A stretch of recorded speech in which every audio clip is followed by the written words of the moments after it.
உன் மனதிலுள்ள பாரத்தை நான் இறக்கி வைக்கிறேன். கவலைப்படாதே. அந்த பாரம் சுமை தெரியாமல் உன்னை நான் பாதுகாக்கிறேன்.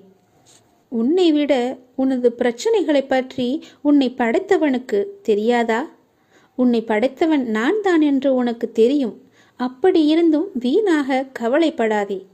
உன்னை படைத்தவனுக்கு நன்றாகவே தெரியும் உன்னுடைய பிரச்சனை என்ன என்பது. அவன் மீது முழு நம்பிக்கை வை. உன்னை அவன் நிச்சயமாகவே காப்பான் என்று நம்பிக்கை கொள். நிச்சயமாகவே நான் உன்னை காப்பேன். ஏனென்றால் நீ என்னுடைய பிள்ளை. மற்றவர்களுக்கு எண்ணத்தோடு நன்மைகள் செய்தாலும் உன்னை எல்லோருமே சுயநலவாதி, சந்தர்ப்பவாதி என்றுதான் கூறுகிறார்கள். ஆனால் உன்னை சுற்றி உள்ளவர்கள்தான் சுயநலத்திற்காக உன்னிடம் பழகுகிறார்கள். தவறு செய்பவர்கள் அவர்கள். ஆனால் கெட்ட பெயரோ உனக்கு வந்து சேருகிறது என்று நீ வருந்துகிறாய். கவலை கொள்ளாதே. அப்படியென்றால் நீ என்ன செய்ய வேண்டும் என்று யோசித்து செயல்படு. சுயநலத்திற்காக பழகும் பழக்கம் உனக்கு தேவையா என்று யோசித்து செயல்படு. அந்த கெட்ட பெயர் உனக்கு தேவையா என்று யோசித்துப்பார். வருந்தாதே. சுயநலம் கொண்டவர்கள் என்று யாரையும் குறிப்பிட்டு கூற முடியாது. ஏனென்றால் இன்று நன்மையாக உனக்கு தெரியும் அவர்களின் செயல்கள் நாளை உனக்கு தவறாக தெரியும். அதற்காக அவர்களின் செயல்களையும் நம்பிக்கை துரோகத்தையும் நான் சரி என்று கூறவில்லை. இங்கு வாழும் எல்லோருக்குமே ஏதாவது ஒரு எதிர்பார்ப்பு யாரிடமாவது இருந்து கொண்டுதான் இருக்கிறது. அதை நீ மனதில் நினைத்து கொண்டு செயல்களை செய்தால் மற்றவர்களுக்கு அந்த செயல்கள் மன உளைச்சலையும் வருத்தத்தையும் தருகிறது. சுயநலவாதிகளாக இருப்பவர்களை விட அவர்களை தவிர மற்றவர்கள் யாருக்கும் நல்லது நடந்திடக்கூடாது என்று நினைக்கின்ற எண்ணவர்கள்தான் நிறைய பேர் இருக்கிறார்கள். அப்படி செயல்படுபவர்களே மோசமானவர்கள். அப்படிப்பட்ட எண்ணம் கொண்டவர்கள் உனக்கு தேவையா என்று யோசித்துப்பார். அப்படியென்றால் நீ இப்போது நன்றாக இருப்பது அவர்களுக்கு பிடிக்கவில்லைதானே? அப்படிப்பட்டவர்கள் உனக்கு தேவையே இல்லை.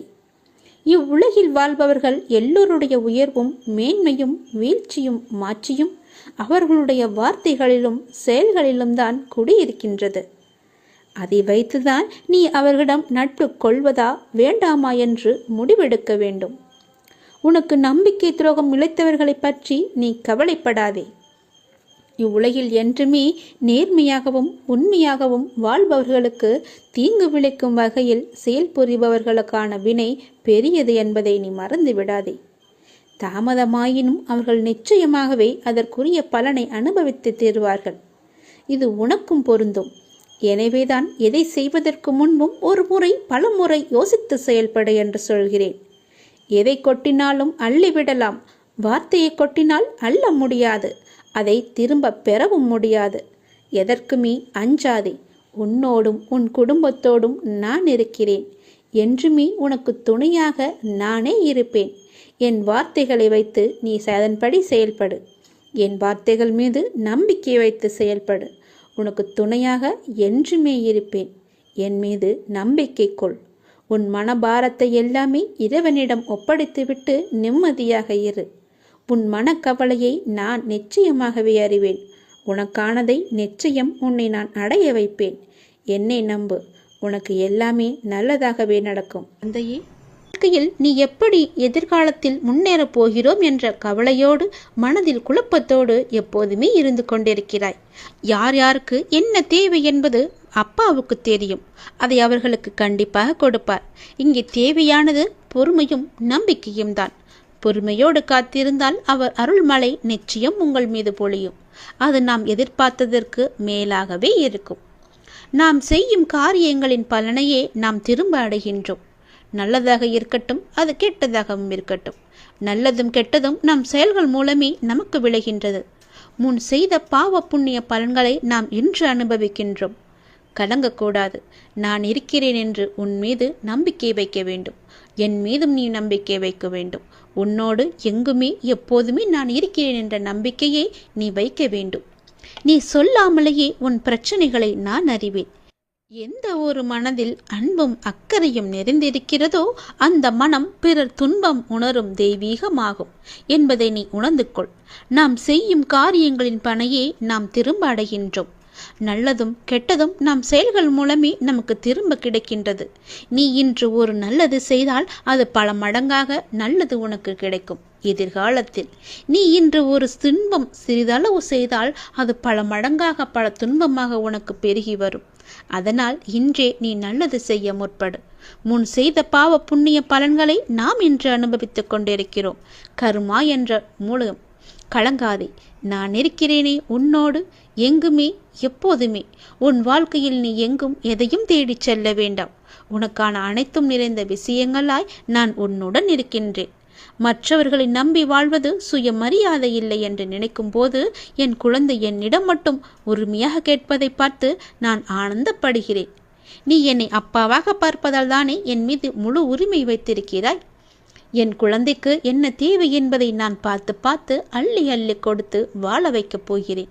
அப்பா, எனக்கு பிறர் உலகப் பொருட்கள் மீது எல்லாம் எனக்கு கவனம் வேண்டாம். நான் உங்களையே எண்ணி வாழ வேண்டும் என்று நினைக்கும் என் பிள்ளையை என் உயிராய் நான் தாங்குவேன். உன்னை உனக்கான நிழலில் நான் வாழ வைப்பேன். உனக்கான சாம்ராஜ்யத்தை நான் உருவாக்கி காமிக்கின்றேன். அனைத்தும் உன் வாழ்வில் வெகு விரைவில் நடக்கப் போகிறது. நீ கேட்டது உனக்கு கிடைக்கப் போகிறது. உன்னுடைய வளர்ச்சி என்பது வானத்தில் மின்னும் நட்சத்திரமாய் ஜொலிக்கப் போகிறது. உன் சிரிப்பில்தான் என்னுடைய சந்தோஷம் இருக்கின்றது. உனக்கான வானமாய் நான் உன்னிடத்திலும் உன் வாழ்க்கையிலும் நான் எங்குமே உன்னை சூழ்ந்து இருப்பேன். உன்னை உன் வாழ்வில் ஜொலிக்க வைப்பேன். நீங்கள்தான் என் உயிர். உன் அன்பில்தான் என்னுடைய நிம்மதி இருக்கின்றது. உன்னை என் உயிராய் நான் காத்து கொண்டிருக்கிறேன். இனி எல்லாமுமாக உனக்கு நான் எப்பொழுதுமே இருப்பேன். நீ எல்லா வளமும் பெற்று சீரும் சிறப்புமாக வாழப்போவதை நான் கண்குளிர பார்க்க போகிறேன். உனக்காக உன்னுடைய எல்லாம் வல்ல இறைவன் நான் இருக்கிறேன். என் துணை என்றும் எப்போதும் எங்குமே உனக்கு என்று நீ சந்தோஷமாகவே வாழ்வாய். எதுவுமே நிலையில்லாத இந்த பிரபஞ்சத்தில் உங்கள் கவலைகளும் கூட நிரந்தரமில்லை என்பதை நீங்கள் உணர்ந்து கொள்ளுங்கள்.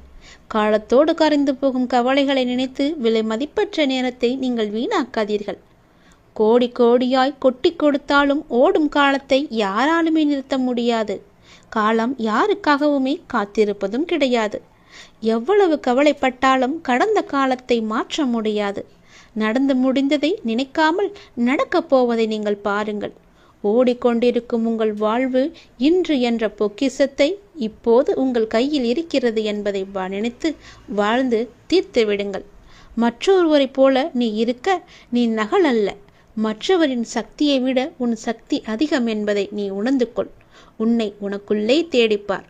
உலகமே உன் புகழ் பேசும். சக்திகளை விட்டு ஒழித்து சக்தி கொண்டு நீ முன்னே வா. வெற்றி நிச்சயம். இன்றைய மனிதர்களில் அதிகம் பேர் ஏதாவது ஒரு கவலையுடன் தான் வாழ்ந்து கொண்டிருக்கிறார்கள். சிறு தடையையும் பெரிதாக எண்ணி கவலைப்படுகிறார்கள் அநேகமானவர். இதற்கெல்லாம் காரணம் அவர்கள் மீதே அவர்களுக்கு நம்பிக்கை இல்லாததுதான். நமக்கு நண்பனும் நாமே, பகைவனும் நாமே என்று சொல்வதுண்டு. அதாவது யார் ஒருவர் தன் பலவீனங்களை முறியடித்து வெற்றி பெறுகிறாரோ அவரே தனக்குத்தானே நண்பராகிறார். யார் ஒருவர் தன் பலவீனங்களை வெற்றி பெற முடியாமல் தவிக்கிறாரோ அவர் அவருக்கே எதிரியாகிறார் என்று அர்த்தம். பெரும்பாலான நிகழ்வுகளை ஆராய்ந்து பார்த்தால் ஒவ்வொரு தடையும் ஒவ்வொருவருக்கும் வெற்றியை மறைத்து வைத்து இருக்கிறது என்பது உங்களுக்கே தெள்ள தெளிவாக புரியும். அதுபோன்றுதான் தோல்வியும். தோல்வி என்பது நம்மை மாற்றி அமைத்து கொள்ள வேண்டிய அறிவிப்பு என்று கூட சொல்லலாம். செல்வத்தை இழப்பது ஒன்றையும் இழப்பதாகாது. உடல் நலத்தை இழப்பது சிறிதளவு இழந்ததாகும். ஆனால் நம்பிக்கை இழப்பது எல்லாவற்றையுமே இழந்ததற்கு சமம் என்று சொல்வார்கள். நம்பிக்கை இழந்து நீ காணப்பட்டால் உன்னிடம் ஒன்றுமே இல்லாதது போன்று உனக்கே தோன்ற வரும். தடைகளை வெல்வது எப்படி என்று கேட்காதே. இதை எறும்புகள் நமக்கு கற்றுத்தருகின்றன. எறும்புகளை ஆராயும் உயிரியல் நிபுணர் ஒருவர் எறும்புகளை ஆராய்ந்து கொண்டிருந்தார். ஒரு எறும்பு தன் வாயில் நீளமான உணவுப் பொருட்களை சுமந்து கொண்டு சென்றது. தலைவலியே சென்று கொண்டிருந்த அந்த எறும்பு ஒரு வெடிப்பை பார்த்துவிட்டு திடீரென்று நின்று விட்டது. மேலே செல்ல முடியாமல் தவித்தது. சிறிது நேரம் கழித்து தான் சுமந்து வந்த இரையை வெடிப்பின் மேல் வைத்து அதன் மீது ஊர்ந்து சென்று வெடிப்பை கடந்து சென்றது.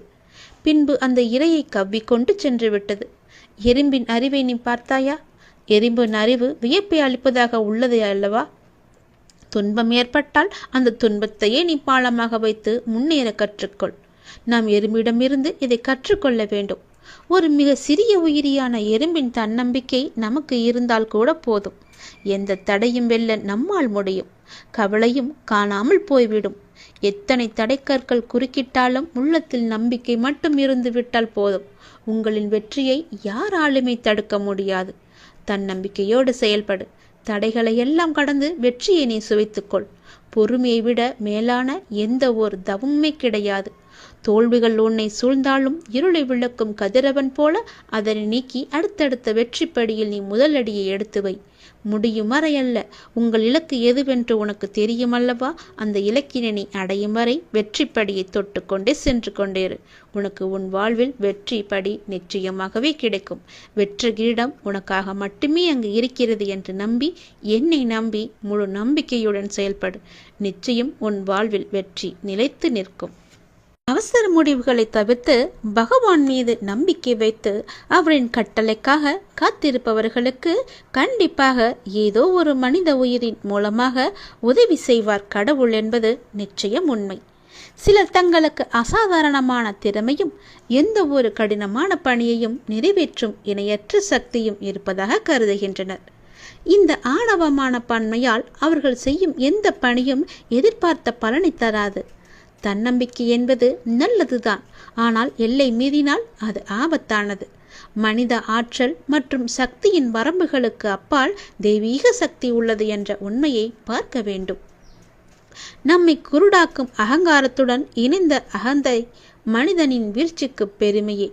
முதன்மை காரணம் அகந்தைதான்.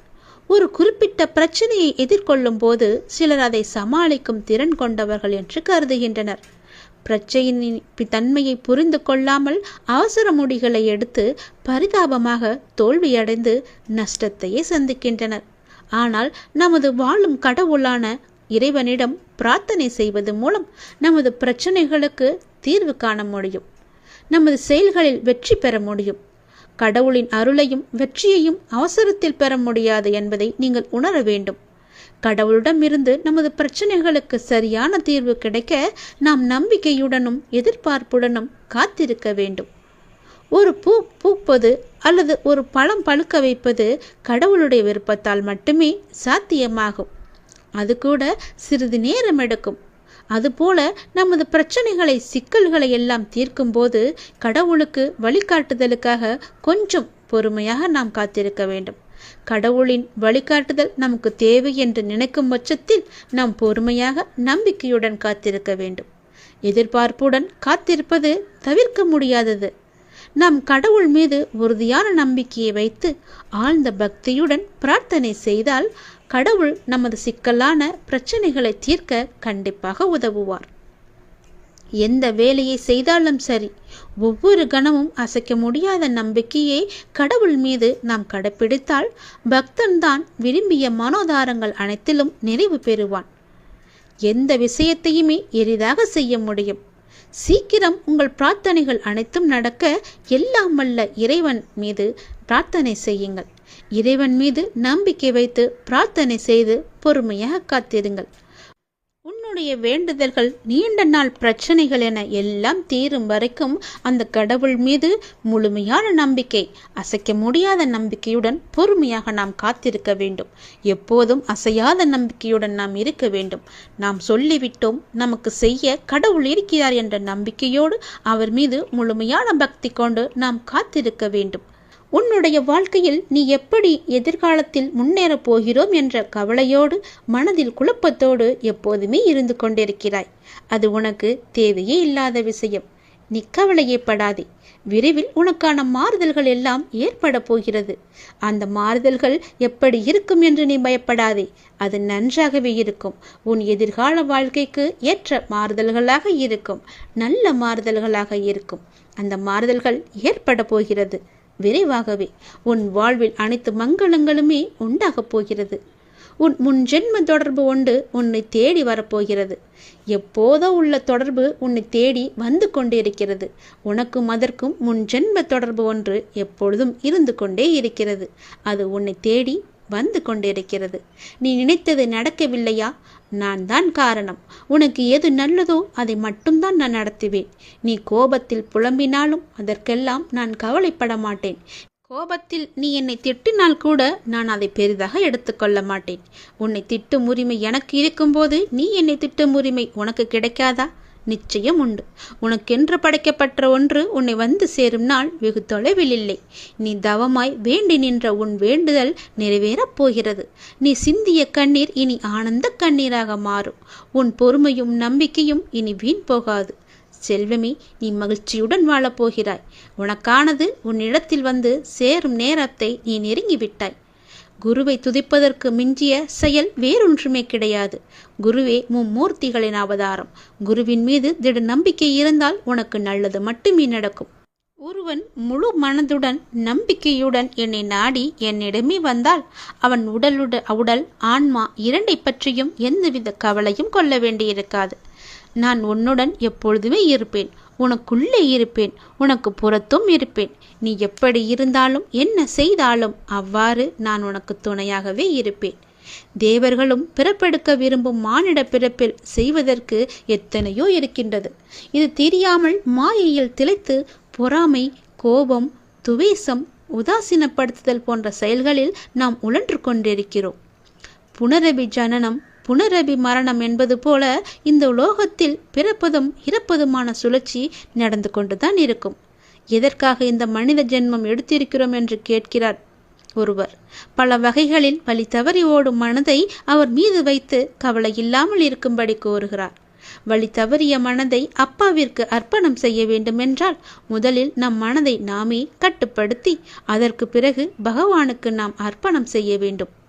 அவ்வாறாக நம்முடைய மனதை கட்டுப்படுத்த வேண்டுமென்றால் அது பூரண விசுவாசத்துடன் செய்யப்படும் பூஜை, பஜனை, பாராயணம், பலவிதமான வேள்வி பூஜைகள் என பலவாறு இருக்கிறது.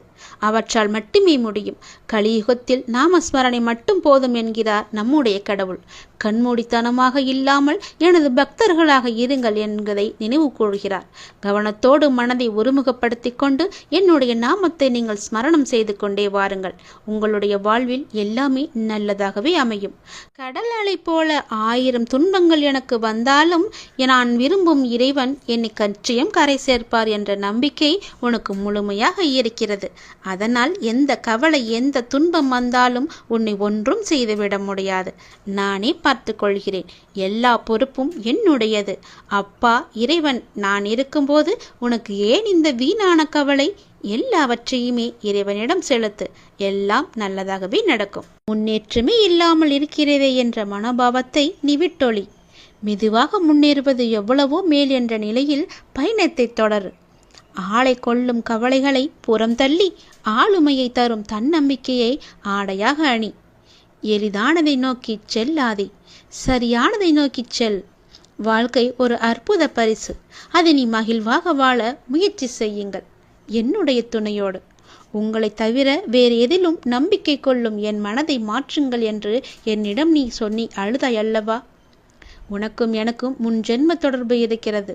நம் பந்தத்தின் ஆழம் இது. ஜென்ம ஜென்மமாய் தொடரும் பந்தம். உனக்காக நான் இருக்கிறேன். எல்லாமே மாற்றியமைக்கப் போகிறேன். நலமோடு நல்வாழ்வு உனக்கு காத்து கொண்டிருக்கிறது. சுபமாய் என் ஆசீர்வாதங்களுடன் நீ நிம்மதியாக, நிறைவாக, மகிழ்ச்சியான வாழ்க்கையை நீ வாழ வைக்கப் போகிறேன். உன்னை நீ சந்தோஷமாக இருக்கப் போகிறாய். அதற்கு நானே பொறுப்பு. வாழ்க்கையை எல்லாவற்றிற்கும் ஒரு மாற்று கருத்து வைத்திருக்கிறது. மாற்றம் ஒன்றை வைத்திருக்கிறது.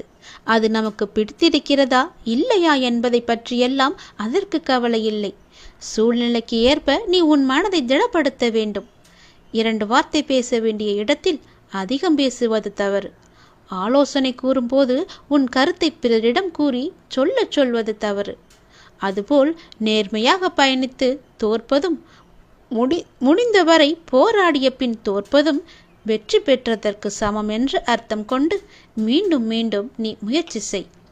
உனக்கு வேண்டியதை பிறரிடம் இருந்து எதிர்பார்த்தால் அது எப்போதும் கிடைக்காது. உனக்கு வேண்டியதை நீதான் முயற்சி செய்து அடைய வேண்டும். வெற்றியா தோல்வியா என்பதல்ல வாதம். ஆடுகளத்தில் இருக்கிறாயா என்பதை மட்டும் நீ அடிக்கடி உறுதிப்படுத்திக்கொள். உயிரை தொங்கும் மாங்காய்க்காக கல்லுயர்த்தும் சிறுவனை நீ கவனித்துப்பார். எரியும் கற்கள் தோல்வியை தழுவுகின்றனவே என்று கைவிட்டு போவதில்லை. கடைசியில் ஒரு காயாவது அவன் கையில் விழும் வரை அதுவரை களைப்படைய மாட்டான். அவன் மனமும் அப்படித்தான், அவனுடைய கரமும் அப்படித்தான். அதுபோல உன் தோல்விகளையே கற்களாக்கி கவனம் சிதறாமல் வெற்றி கனியை குறிப்பார்த்து எறிய கற்றுக்கொள். எத்தனை முறை கல் எறியப்பட்டுகிறது என்பதல்ல கணக்கு, கனி கைவசம் வருகிறதா என்பதில்தான் உன்னுடைய கவனம் இருக்க வேண்டும். வெற்றியை கொண்டாட எவராலும் இயலும். தோல்வியை ஏற்று துவளாது இருக்க ஒரு சிலரால் மட்டுமே முடியும். அந்த ஒரு சிலரில் நீயும் ஒருவனாக இருந்தால் வெற்றி கோப்பையை நீ விரைவாகவே பெற்றுவிடலாம். அது உன் கையிலே கிடைத்துவிடும். வெற்றி முழக்கம் உன் வீட்டு கதவை தட்டும். நான் இருக்கிறேன் உனக்கு, எப்போதுமே உன் கூடவே இருப்பேன். நீ நிச்சயம் முன்னேறுவாய். உன் மனதில் எதிர்காலத்தை பற்றிய பயம் என்றாயிருந்தால் அதை தூக்கி எறிந்துவிடு. எனக்காக என்னுடைய அப்பா, என்னுடைய இறைவன், என்னுடைய குரு எனக்காக இருக்கிறார் என்ற நம்பிக்கையோடு இரு. எல்லாவற்றையுமே தூக்கி எறிந்துவிடு. உன்னோடு நான் இருக்கிறேன். பக்க பலமாக, உற்ற துணையாக, உற்ற தோழனாக, நல்ல நண்பனாக, உனக்கு உறவினராக, உற்றாராக, எல்லாமாக நான் இருக்கிறேன். பிறகு எதற்காக நீ கலங்க வேண்டும்? எல்லாமே உன்னை தேடி வரும்படி நான் செய்கிறேன். எல்லா பொறுப்பு நானே எடுத்துக்கொள்கிறேன். வாழ்க்கை என்பது எல்லோருக்குமே ஒன்றுதான். அது சற்று மேலும் இருக்கலாம், கீழும் இருக்கலாம். வாழ்க்கை என்பது ஒரு பட்டம் போல். அதன் நூல் உன் கையில் இருப்பதால் தான் அது நகர்ந்து கொண்டிருக்கிறது என்பது நினைப்பது எவ்வளவு தவறோ, அதை போலத்தான் உன் வாழ்க்கையில் நடக்கும் சில விஷயங்கள் எல்லாம் கஷ்டங்களும் முடிவடையும் காலம் என ஒன்று வரும் என்று. வாழ்க்கையில் நீங்கள் பயணிக்கும் ஒவ்வொரு நாளும் ஒவ்வொரு பக்கங்கள். அவற்றுள் சிரிப்பு, கண்ணீர், சந்தோஷம், கோபம், கஷ்டம், வெற்றி, தோல்வி, ஆசை, நல்லது, கெட்டது என எல்லாமே கலந்துதான் நிறைந்திருக்கும். அந்த பக்கங்களில் நீங்கள் மட்டும் இடம்பெற மாட்டாய். எல்லா உறவுகளும் கதாபாத்திரங்களும் அதில் இடம்பெறும். அவர்களால் உனக்கு கிடைத்த அன்பு, கிடைக்காத அன்பு, நிலையில்லாத அன்பு, உண்மையான அன்பு என பல பரிமாணங்களும் அதில் இடம்பெற்றிருக்கும். அவை உணர்த்தும் புரிதல், ஒரு அன்பு விழுகும் போது ஏற்படும் வலி, ஒரு அன்பு கிடைக்கும் போது ஏற்படும் சந்தோஷம் என பல வர்ணங்கள் கொண்டது. இவற்றையெல்லாம் அனுபவிக்க விரும்பவில்லை என்றாலோ அல்லது அனுபவிக்க விரும்புகிறேன் என்று சொன்னாலோ இவை ஒன்றும் உன் கையில் கிடையாது. யார் உன் வாழ்க்கையில் அமைய வேண்டும், அது எப்படி தீர்மானிக்க வேண்டும் என எல்லாமே அந்த இறைவனுடைய அருளால். இதற்கும் எவற்றுக்கும் நீ காரணமில்லை. புரிகிறதா? உறவுகள் என்றால் சண்டைகளும் மனக்கசப்பு வருவதும் இயல்புதான். ஆனால் அதற்காக என் வாழ்க்கையை நான் தனியாக வாழப்போகிறேன் என்று சொல்வது அர்த்தமற்றது. முதலில் நீ கூறியபடி உன் வாழ்க்கையில் என்ன நடந்தாலும் அதற்கு என் சம்மதம் வேண்டும். அதனால் தனித்து வாழப் போகிறேன் என்று புலம்பாதி. கைகளை சேர்த்து வைத்து அடித்தால்தான் கைத்தட்டலின் ஓசை கேட்கும். தனியாக அடித்துப்பார், ஒன்றுமே உன்னால் செய்ய முடியாது. அதனால் நீ தனித்து செயல்படு. ஆனால் தனித்து வாழ்வதற்கு நீ யோசிக்காதே. நீ என் பரிபூர்ண அருள் பெற்ற குழந்தை. நீ நன்றாக வாழ வேண்டும் என்பதே என்னுடைய ஆசை. என்னுடைய ஆசை உனக்கு நிச்சயம் நிறைய ஆசையாக போகாது. உன் வாழ்வு ஜொலிக்கப் போகிறது. ஒருவர் பொருளறிந்து கூறினாலும் பொருளறியாமல் கூறினாலும் எந்த வார்த்தை எதை சுட்டுகிறதோ அது நடந்தே தீரும் என்பதை உணர்ந்து வார்த்தைகளை நீ பேசு. தீ சுடுவது போலவும் மலர்கள் நறுமணத்தை தருவது போலவும் வார்த்தைகள் என்பது சுடும், மனம் வீசும். இகழும் வார்த்தைகள் தன்னம்பிக்கையை கெடுக்கலாம். இடமற்ற வார்த்தைகள் விரிசலை ஏற்படுத்தலாம். கவனமற்ற வார்த்தைகள் காயத்தை கூட ஏற்படுத்தலாம். கசப்பான வார்த்தைகள் விஷத்தை கூட பாய்ச்சலாம். கடுமையான வார்த்தைகள் மனமுடைய செய்யலாம். காரமான வார்த்தைகள் பகை வளரச் செய்யலாம். கூறிய வார்த்தைகள் நெஞ்சை பிளக்கச் செய்யலாம். கேலியான வார்த்தைகள் தற்கொலையை கூட தூண்டலாம். சுடுகின்ற வார்த்தைகள் எரிச்சலை ஏற்படுத்தலாம். புறங்கூறும் வார்த்தைகள் மன அழுத்தத்தை கொடுக்கலாம். வன்மையான வார்த்தைகள் கோபத்தை விதைக்கலாம். வஞ்சனை வார்த்தைகள் வாழ்வையே கெடுக்கலாம். வார்த்தைகள் ஆள் மனதின் விதைகள். எண்ணங்களோ மொட்டுக்கள். செயல்கள் கனிகள். சுடு சொல்லால் சுருங்கி போகும் முகம், கடுஞ்சொல்லால் கருகி போகும் இதயம். இப்படி நிறையவே சொல்லிக்கொண்டே போகலாம். அதனால் எது செய்தாலும் எது சொன்னாலும் எப்பொழுதுமே சிவ சிவ என்ற மந்திரத்தை சொல்லிவிட்டு சிவ சிவ என்ற நாமத்தை உன் மனதில் பதிய வைத்து கொண்டு நல்லதை மட்டுமே பேசு, நல்லதை மட்டுமே செய். யாருக்கும் எந்த கெடுதலும் வராது, உனக்கும் எந்த கெடுதலும் நேர உன் அப்பா நான் அனுமதிக்க மாட்டேன். எல்லாமே உனக்காக மட்டுமே நான் செய்து கொண்டிருக்கிறேன். எல்லாம் உன் நன்மைக்காக மட்டுமே நடந்து கொண்டிருக்கிறது.